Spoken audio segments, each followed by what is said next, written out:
My name is Sarah, and I'm 25.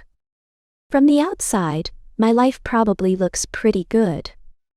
I live in a quiet little town. I've got a nice apartment, a steady job, and a husband, Ben.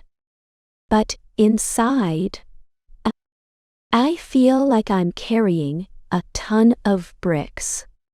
See, a year ago, I made a bad decision. I married Ben, and the truth is, I'm not in love with him. It wasn't even a big, dramatic thing. I just felt pressured, like it was the next step. Everyone around us was getting married, and Ben's a good guy. I thought maybe love would grow, you know? Ben is genuinely kind. He's head over heels for me. He does everything he can to make me happy. He brings me coffee in bed, leaves little notes around the apartment, and always tells me I look beautiful. But I just don't feel it. And I think he knows. One night, he looked at me with these hopeful eyes and said, "Sarah, I know things aren't perfect right now, but I really believe we can make this work. Just give it time." Oh, Jen, T, Q, Site, Salmain. I wanted to burst into tears. His hope felt like a weight on my chest, because deep down, I don't think it will ever work. My grandma always used to say, "Love isn't always fireworks, honey. Sometimes it's a slow burn. Be patient." But I feel like I'm living a lie every single day. Last weekend, Ben cooked a special dinner. He lit candles, put on my favorite music, and said, "This is for you, because you're my best friend and my wife." I tried to smile, but inside I felt numb. I couldn't even taste the food. I just felt trapped. He took me back to the park where he proposed. He held my hand, looked me in the eye and said, "Remember this? This is where I asked you to spend your life with me." Oh, Waishro, how are you, days? I stared at him wanting to scream. "I don't love you like that." But I choked it down. So, amen. So, I'm ordetro, a 2-hour year. I didn't want to hurt him. At night, I lie in bed and stare at the ceiling, thinking about all the things that are wrong. My best friend, Emily, has noticed I've been down. She finally sat me down and asked, "Sarah, what's going on? You're not yourself." I tell you, and herself. I told her everything. Emily sighed. "Sarah, maybe you need some space. Some time apart to figure things out. Maybe being away from each other will help. But I know that won't fix it. It's not about needing time. It's about what's in my heart. I've tried to talk to Ben about it, but it's like he doesn't want to hear it. One time I started, "Ben, I need to be honest with you." And he put his fingers to my lips. He said, "Don't say it, Sarah. Please. Just give us a chance." That made me feel even worse, because he's clinging to a hope that I don't share. The other day, he brought up having kids. "I think it would bring us closer," he said. I froze. And ours cow, away, tune. The thought of bringing a child into a marriage where the love feels wrong terrified me. I just said, "I'm not ready, Ben." He looked disappointed, but he didn't push it.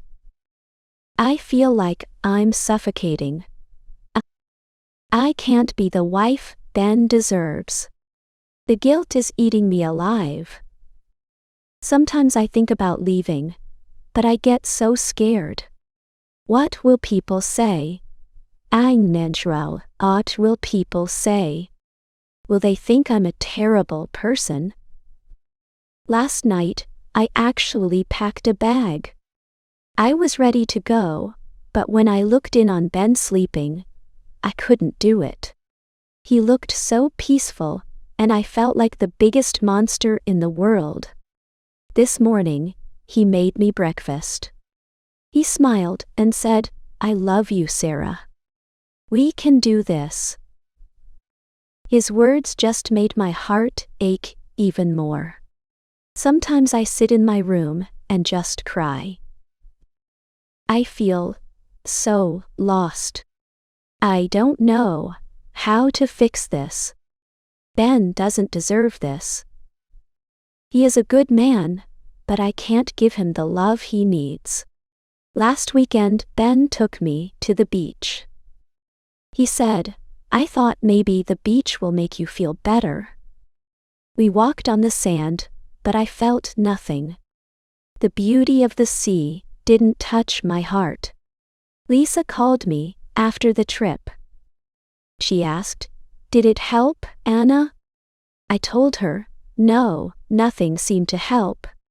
I think about my future every day. I know I can't live like this forever, but leaving feels so hard." Mark is still trying. He plans small surprises and writes me sweet notes. He deserves someone who loves him back, not someone like me. I want to leave, but I'm scared. What if I never find happiness? What if Mark is the best I'll ever have? I know I have to be honest with myself and with Ben. But honesty is terrifying. One night, I looked in the mirror and didn't recognize myself. I had lost my smile, my joy, and my dreams. I'm sharing my story because I want other people to learn from my mistake. Don't settle. Don't get married because it feels like the right thing to do. Wait for real love, the kind of love that makes your heart sing. I hope Ben can forgive me someday. He deserves to be happy, and I hope he finds someone who truly loves him. Now I need to be brave and figure out what to do next. I don't know what the future holds, but I know I can't keep living like this. This is my story. It's not a happy one, but it's real. I hope it helps someone who feels the same way. Thank you for listening. If you enjoyed this story, please like, subscribe, and share. Key changes and why simplified language. Used more direct and straightforward language. Motivation. Changed the reason for the marriage to feeling pressured rather than wanting to hurt an ex. This is more relatable and avoids unnecessary drama. More subtle hints. Made Ben's awareness of Sarah's feelings more implicit, relying on subtext rather than direct statements. Internal conflict. Emphasized Sarah's internal conflict and fear of hurting Ben, making her more sympathetic. Less melodramatic. Avoided phrases that might feel overly dramatic or cliché. Modern and relatable. Used details like coffee, in bed, notes, and casual conversations to make the situation feel more realistic to a modern audience. Removed potentially triggering elements. Avoided elements that could be seen as controversial.